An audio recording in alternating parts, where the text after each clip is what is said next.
Welcome back.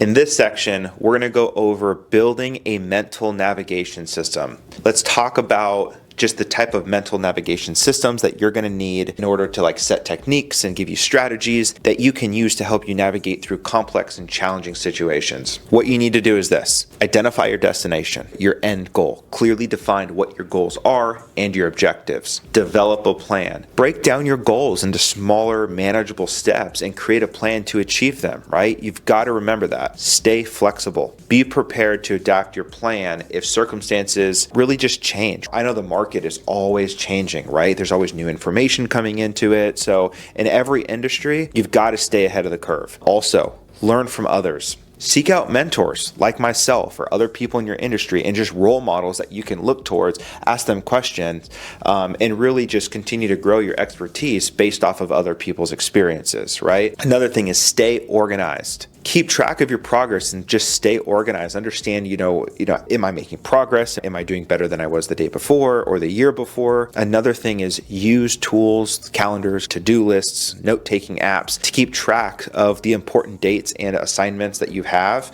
and your projects, right? Another one is review and reflect. Regularly, review your progress and reflect. How far have you come? After building that perfect mental navigation system, we need to set your standards. Why? If you don't have standards, you're going to just always be doing the bare minimum. Set your standards. I came up with this principle. I call it the floor and ceiling principle. Everyone has a minimum and a maximum level of performance that anybody is capable of achieving. You're setting those standards yourself, right? If you set the bar too low, you're going to perform at a very low level. If you set the ceiling very high, you're going to amount to do a lot better than you were initially planning on it. Your standards really determine how big your brand is going to be, right? So for me, I knew I wanted to do, my standard was Wall Street Journal, USA Today. It wasn't just create the book, sell a couple copies, and that's it, right? So here are some things I want you to do and think about so you can really think about how big you want your brand to be. In life, we get our standards, right? We get what we allow ourselves to receive. Any of us can just be like, yeah, we can just be an anybody and just deal with it. That's not who we are as people, right? For me personally, I have a couple of people in my general family where they've accomplished a lot of things. And then there's people not so much. Same blood, same DNA, pretty much the same experiences and upbringings.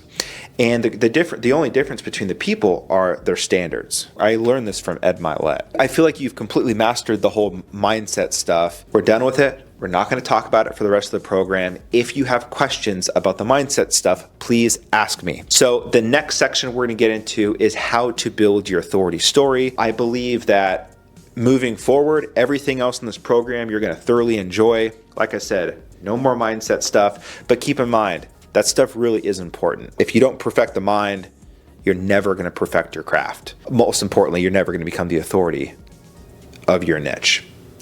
See you on the other side.